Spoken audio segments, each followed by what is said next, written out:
I'll go around, but you could start. Thank you, brother. All right, what up, dirt people? So today's gonna be a little different. There is no working on the truck in this video, so I apologize if that's what you came here for today. But today we're gonna talk about the truck. Why? What is it? What are we doing? The greatest and worst things about it. So let's get straight into it. So what is this Bronco? So it's a 1982 Ford Bronco.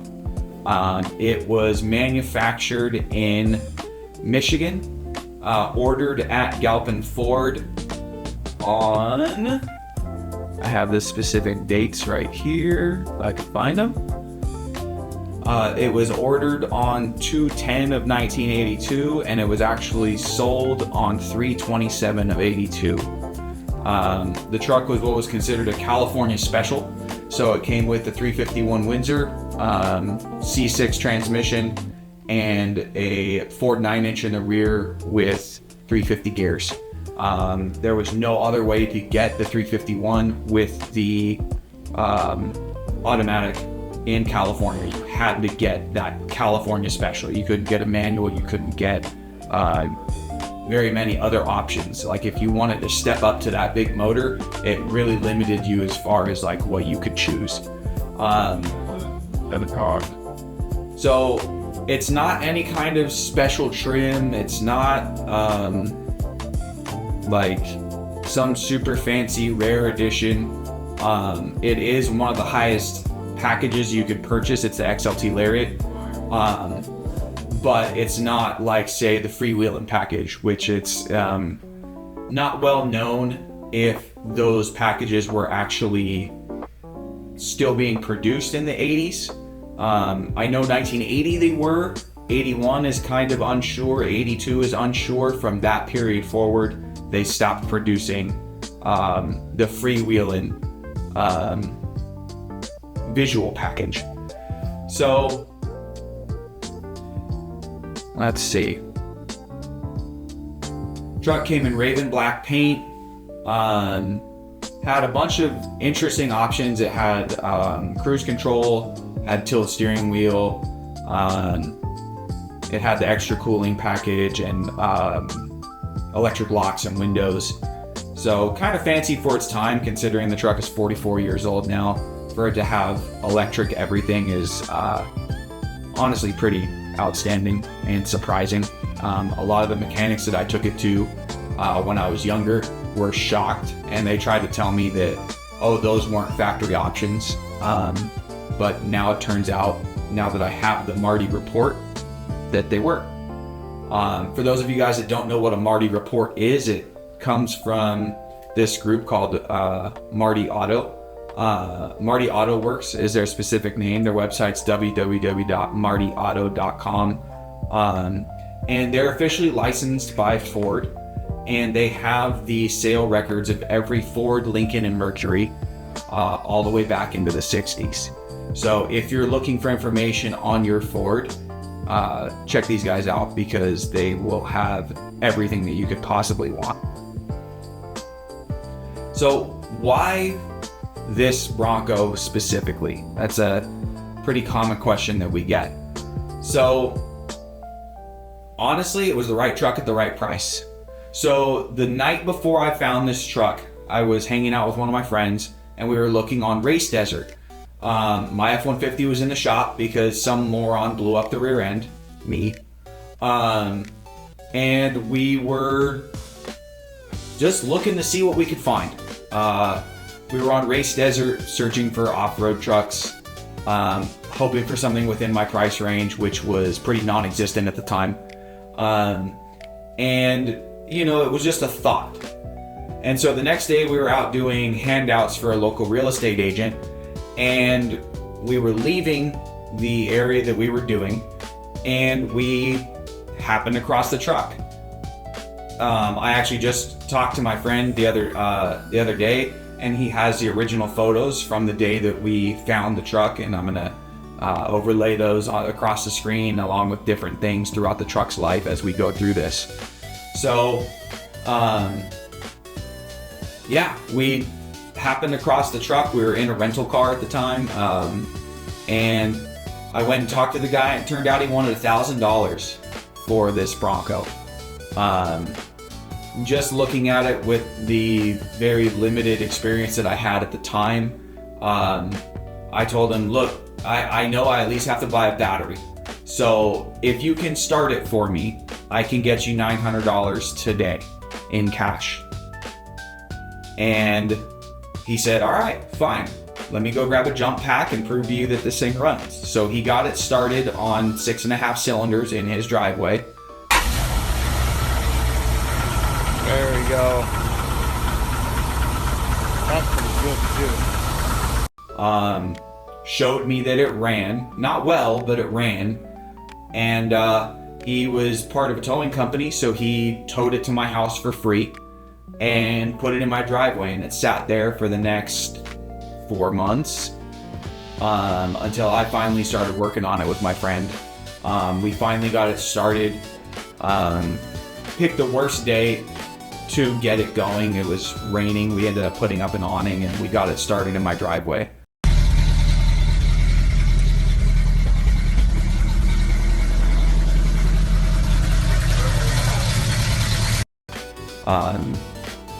And then we sent it off to the first shop that I had work on the truck, which was called West Coast Broncos. And I have a whole story with them, but I'll save that for another time. They removed the emission system and got the truck running decently enough. And returned it to my home, and it became my daily driver. So, which led to a lot of breakdowns, a lot of issues. Yeah, but we'll get into that when we discuss worst memories. So, what is the emotional connection to the truck? So for me, number one, just me and all my friends have worked on it over the years. It's been very largely a group project. It's never been something that I've done just on my own. There's little things here and there that are my personal touches, but largely it's been, for some of my friends, it was a large part of their introduction to mechanics. And two of the guys that worked on the truck with me consistently ended up going into automotive. One of them now works at a 4x4 shop, and the other one ended up working at a small-time 4x4 shop, then moved on to Singer. Then he also worked at Tesla, and he now works at an aerospace company, and that's the other host of Daily Dose of Dirt, Jaime. But the massive emotional connection would be my grandfather. So my grandpa, for all of his kids, built custom cars for them. Full custom interiors, took out motors, overboard them. Specifically, he was fond of Mustangs. So he did Mustangs for my mom, my aunt, and my uncle. And his go-to would be to take out the 289, overboard into a 302, do a full custom pony interior, and then do some other cosmetic touches and make sure the cars were up and running properly. He also maintained all the cars in the neighborhood for all the local kids. If somebody got in trouble, like my grandpa's very fond of the story of some kid hit a curb and put his fan through the radiator, and he limped the car back to my family's house and told my grandpa, "You have to help me fix this. My dad can't find out. He's gonna kill me." So my grandpa, at the time that I got my first car, it wasn't really something that he could work on like that. It was just an '04 Explorer. But he taught me how to change spark plugs and change a battery and change fuel filters and do all that kind of very basic stuff. But nothing so far as any of the crazy crap that I've done on this truck.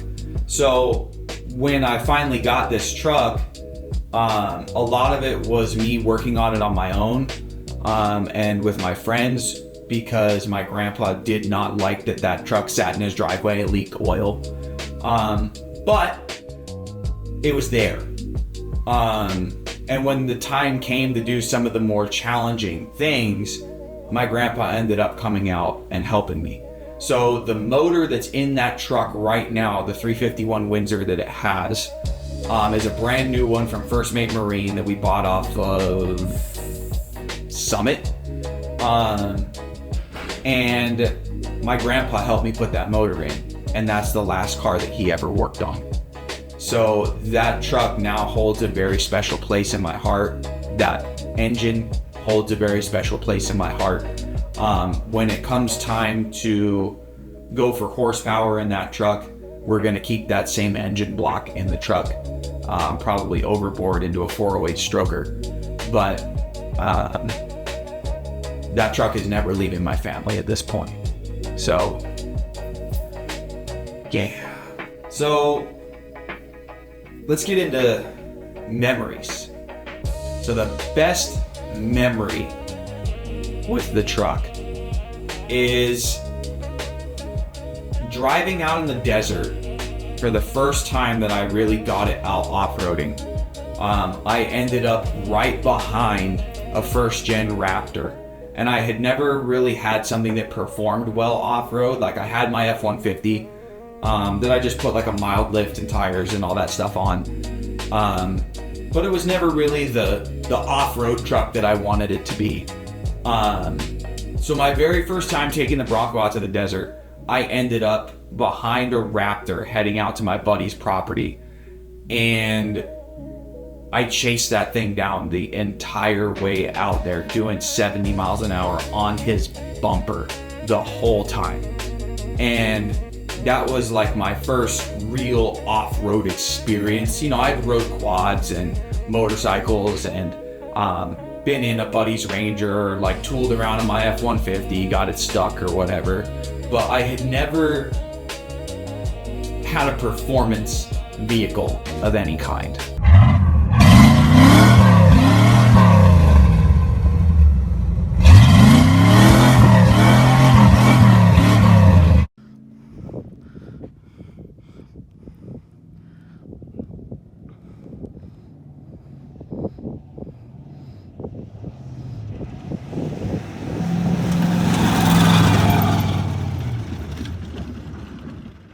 And I got that Bronco with mid-travel Dix C-Pec suspension on it from back in the 80s.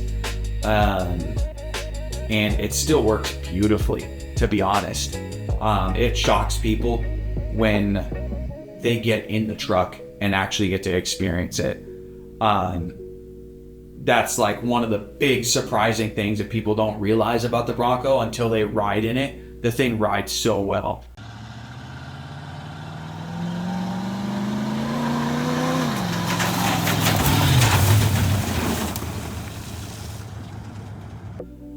My buddy's dad, who owned the property that we went out to, hopped in with a drink in his hand and was riding in the truck, and we accidentally hit a whoop that launched us, and the truck landed perfectly fine.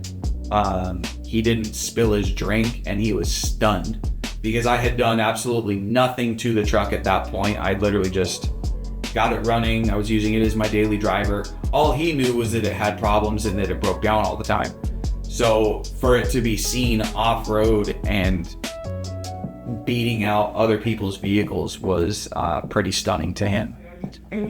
So as for the worst memory, there's been a lot.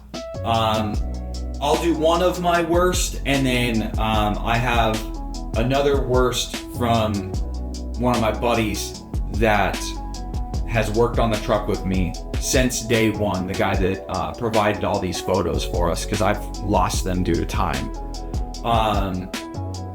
So my worst, the worst would have to be the very, very first time that I drove the truck. And I drove it from my house. I was going to my tire shop. I drove it from my house in La Palma. I was heading to my tire shop in Lakewood, over in Paramount. And right by the Lakewood Mall, the truck kicked the drive shaft out on the street. It swung around, knocked off the exhaust pipe, beat up the double cardan joint on the ground, and almost pole vaulted the truck. Like it left full marks in the asphalt. Some guy randomly pulled over, gave us a rope. I ended up tying up the drive shaft, and then we pushed it into a parking lot. And I spent something north of 10 hours in that parking lot trying to fix that drive shaft. Broke 3 hammers, had no tools, had to go to Home Depot and buy like a little tool kit. And yeah, it was rough. And that was day 1. After that, it was just a string of failures, whether that was due to my own incompetence or poor instruction or whatever it may be.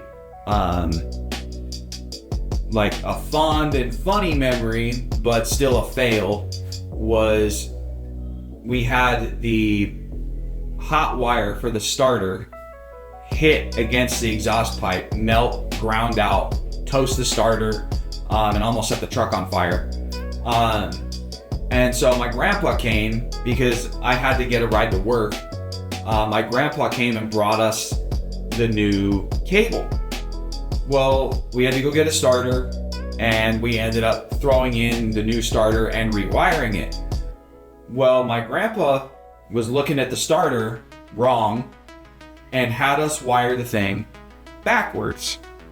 So when we're standing up there hooking up the battery again, I touched the negative to the negative terminal, and sparks went everywhere. And I told my grandpa, I don't think it's supposed to do that. He was, just put it on. So he takes a mallet and smacks the negative terminal down onto the post. And we just stood there for a second and started seeing smoke. And we watched the cable suddenly lose all the rubber off of it. It all melted, and the negative battery cable was glowing cherry red. And my grandpa just looks over at me. He goes, "You might want to take that off." So yeah, there's been, in all honesty, too many fails to count. So my buddy Michael, who's the one that provided these photos and has been there since day 1, his worst memory in the truck was we went to a wilderness trip where we were towing rock climbing equipment in a trailer. We drove all the way out, no problem. Truck got a little lean on the way up, but we thought nothing of it. Well, the next day when we went to start it, the battery was dead. And we thought that was crazy because we had just installed a brand new alternator the morning we left in an AutoZone parking lot. Well, we got it to start, charged the battery for a little bit on someone else's car, drove it back into town, and they said, "Oh, your alternator's bad, like it has a bad bearing." Okay, cool. So we throw a new alternator in, they charge our battery for us at AutoZone. While we do that, we take off. We enjoy the rest of our weekend. We head out to the desert, and the truck dies again. So luckily we were at somebody's property. They plugged the truck in overnight, and we set out from there. So we ended up stopped near Morongo, and truck dies again. And we're like, dude, what the heck is going on? So we thought that the voltage regulator was bad.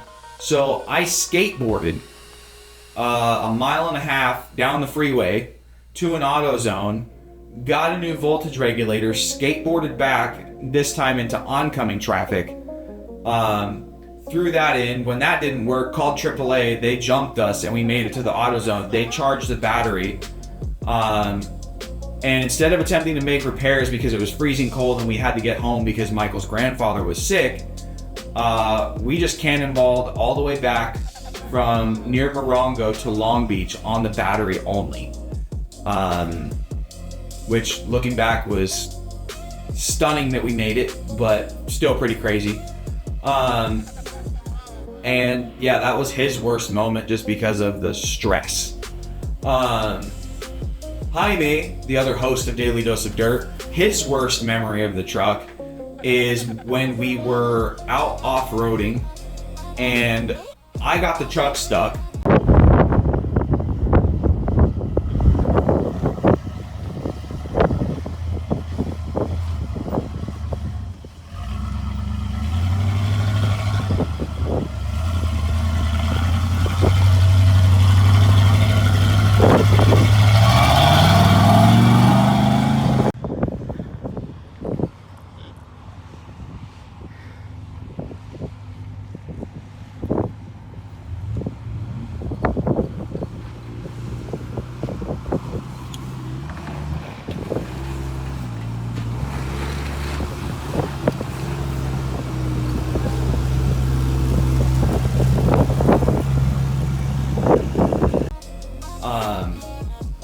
It was a trail that now I probably could have done, but as the truck was set up at the time, it was impossible. The truck slipped off of a canyon wall, and when it slipped, it tilted the truck sideways, locked the wheels up against a rock, and then flooded the carburetor and shut off. So while we were trying to get the truck started, killed the battery. Melted battery terminals trying to jump it. And then we were stuck there just going, what the heck are we gonna do? Well, this guy named Brandon ended up running into us on the trail. He had a yellow Nissan Xterra, and this random guy just goes, all right, everybody hop in. I'll take you guys to the closest AutoZone, which was like 30 miles away. So he drove us down off the trail and out to AutoZone. And all I could do was buy everybody pizza at that point. I was broke, I was in college. And he took us back to the truck. We got the new battery terminal installed, jumped the truck, got it started, and I handed Brandon the keys and said, look, I love this thing too much. I don't care what condition it's in when you get it out of here. Just get it out of here, please. And I walked away. I turned my back on the truck and walked off. And he got it out without a scratch, which blew my mind. But yeah, that was Jaime's worst memory because we got stuck at 1 or 2 o'clock in the afternoon, and we did not leave that trail until 3:30 in the morning. And Jaime was in his Jeep, driving it with no top, no doors, all the way back home from Cleghorn Ridge out near Riverside, back to his house in Pico Rivera. So he froze his butt off and was pretty unhappy with that whole scenario. So Michael's happiest memory is something that would, well, no, I was gonna say it would only excite a 18 or 19-year-old, but in all honesty, we all love loud exhaust here. So his happiest memory is when we finally got the truck running right, and it was my actual daily driver at that point. There was a parking structure over near his house in Long Beach that we loved to go terrorize.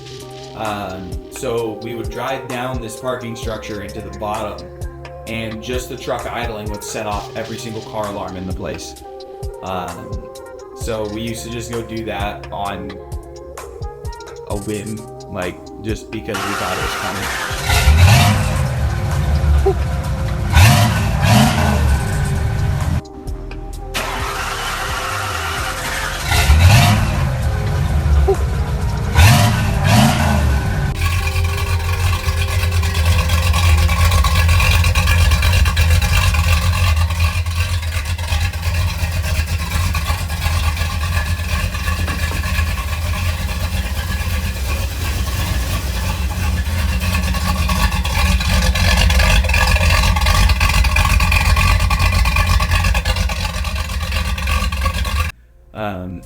Now, we realize that's kind of a, dick move, but it's still fun.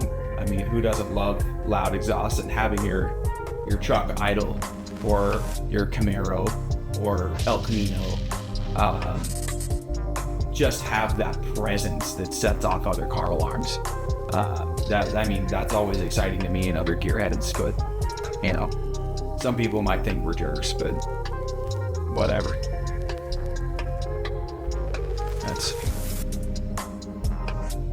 If your Bronco could talk, what is one story it would tell about you, or how would it describe you? So, my Bronco would describe me as an abusive parent, 100%. I have forced it to come out of retirement. It has crapped out an engine, a transmission. I've put a new motor in it. I've broken the transmission twice. And almost set it on fire. I've jumped it. I've done all kinds of crazy stuff with it. And I love the thing, but I beat the crap out of that truck. So it's definitely a love-hate relationship between me and the Bronco. It wants to be retired, and I will not let that happen. The most frequent question that we get asked about the truck: oh, hey, that's what OJ had, right? Which people are half right. When they see it's a Bronco, they go, oh, OJ. Well, OJ had a 5th gen, and mine is a 3rd gen, and I know that's very nitpicky, but they're 10 years apart, and they do look very different. So, I know other Bronco owners get so tired of it, except the guys that have white Broncos, because half of their license plates say not OJ or something about OJ. But a lot of Bronco owners, specifically anyone that has a full size, that's probably the most common question that we all get is, oh, isn't that what OJ Simpson had? Which, yes and no. But it's either that, or what year is it? What engine do you have in it? Or what have you done to it? So at this point, what have we done to it? It has a brand new 351. The first 351 locked up on me on the 605 freeway. That sucked. Had the transmission repaired once, but never rebuilt. I just had it rebuilt by some guys up in Burbank. And it made a world of difference to have that transmission rebuilt. That was, I wish I had done that years ago. Then we've taken the entire interior down to bare metal, stripped everything. We raptor lined it. We put in sound deadening, black vinyl floors, new seats. At the same time that we did that, we did a full fuel system from Phytech EFI, from the tank back, built our own high pressure fuel lines, and set that entire system up, and it has made the biggest difference on the Bronco. Next to the transmission. The transmission was something I never expected would make that much of a difference, but having it properly set up and having a kickdown cable and all of those other things actually running properly made a humongous difference. What is next for the Bronco? So currently, this is episode 1 of the road to Galpin. Episode 2 is going to be us removing all of the wiring out of the truck. Episode 3 is us installing all of the new wiring and getting the truck running. Episode 4 is going to be us going out to an off-road trip. We're going to go out to Silverado Canyon, take a few of our friends. If anyone wants to go, please leave a comment, and we'll all work together and set something up. We're planning on going on a weekend, so hit us up. Episode 5 is going to be the beginnings of the bodywork that might bleed into episode 6. Episode 6, maybe into 7, is going to be the truck getting wrapped. We're looking for a company to do the wrap for us. If anyone's interested in sponsoring the truck, you guys can have your logos on it and whatnot. We just want to have a sort of specific wrap done to it. But we are definitely open to sponsorship for the wraps. And then episode 8 will be us taking the Bronco to Galpin. So my goal is to get it to Galpin on or before the day the Bronco was sold. So 3/27/26 at that point. So at that point on 3/27, the Bronco will be 44 years old. So that's the upcoming schedule of what we're doing to it, and what we've already done to it. So let's talk about how the truck has changed me on a personal level. So the Bronco has changed my perspective on adventure and changed my perspective on driving. It's the first car that I've had where I actually felt one with the road or felt one with what I was doing. So when I'm off-roading, I can feel every single thing in that Bronco.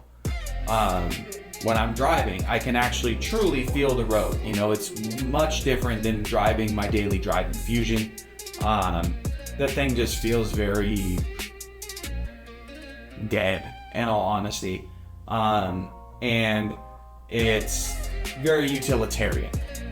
The Bronco, however, while being utilitarian, feels,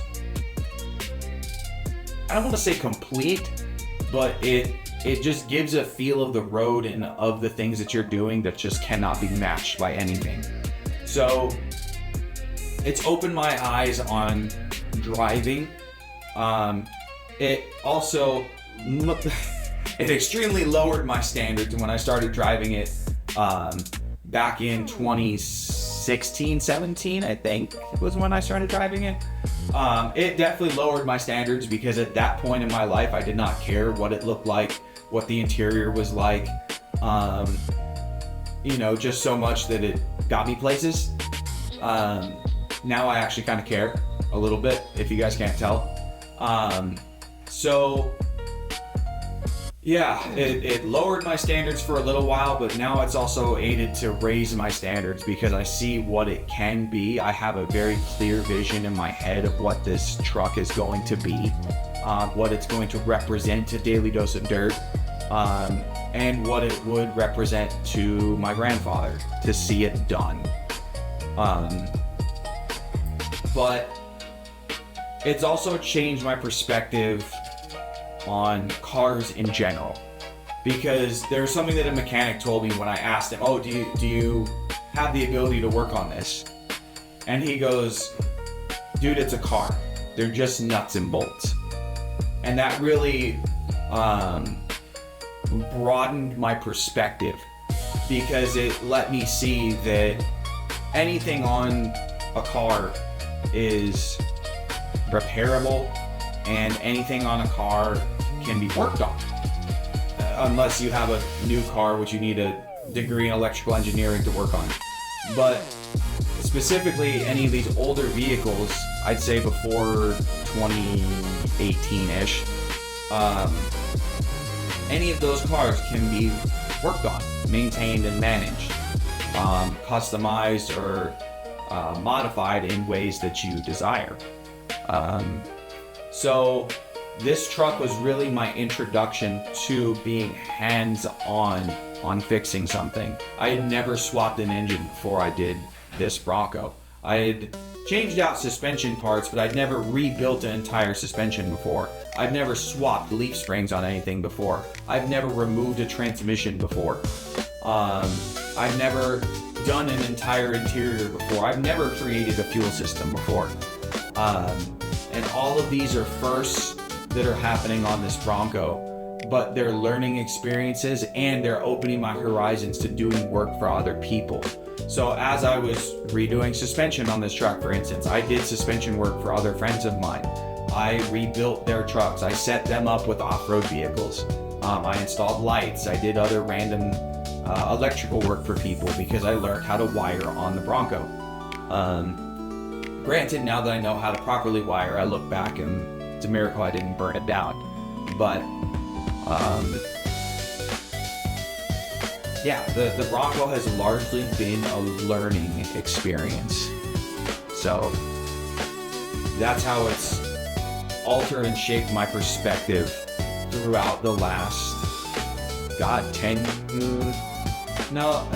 or 9 years of ownership. Do I use it as a daily driver? Absolutely not anymore. I have a Ford Fusion that I daily drive. If the Bronco was running, it would see a lot more time in the sunlight, but it just has not been reliable. I know one of my other friends, her worst memory in that truck is the only time she's been in that truck.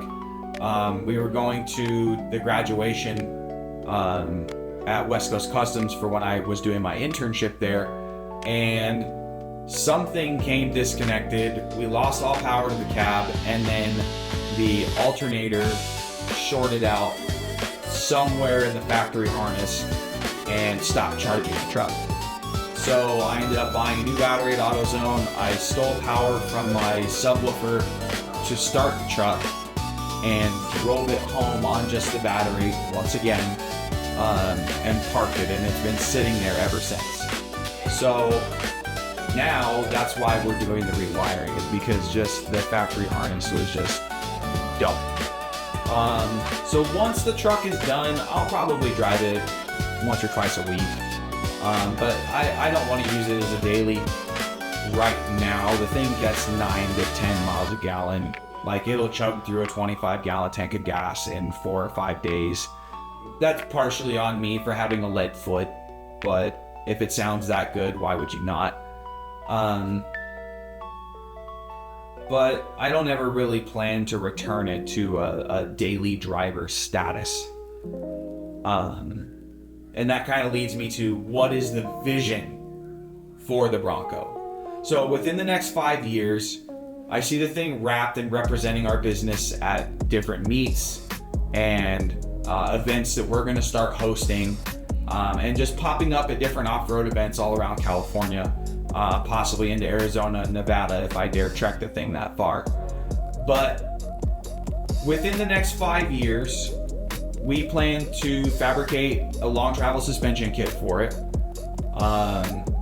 I don't think we're gonna flare this truck. We're gonna do stock width, because all of the sheet metal on this thing is so nice. Like, the entire rear quarter panel, there's no rust anywhere, which is extremely rare on a truck that's 44 years old. So I have no desire to cut the rear fenders off of the thing, because that's the only way to flare a Bronco like that, is you cut everything. Like, if this is the back quarter panel, you're cutting from the window line down, and if these are the edges, that far in. Like, you leave 2 inches on each side and like 4 inches on top of the quarter panel for you to Zeus everything onto, and you cut the entire rest of the quarter panel off. I have no desire to do that to a truck that has no problems. If I was to find something that was totaled or dented or rusty, then I would happily cut that thing up, but not something that it is basically pristine. Sure. So, stock width long travel kit, 408 stroker. My goal is to make 400 to 500 horsepower naturally aspirated. Beef up the 9-inch that's in it, and then we're going to be doing a custom sound system within it, and hopefully partnering with a couple different brands to like make the thing really nice, and a showpiece for our business. So yeah, that's all for today, dirt people. Catch us in the next episode of The Road to Galpin, where we're Catch us in the next episode of The Road to Galpin, where we're removing all the wiring from the Bronco, revealing all of the issues that it had, and starting to put this thing back together.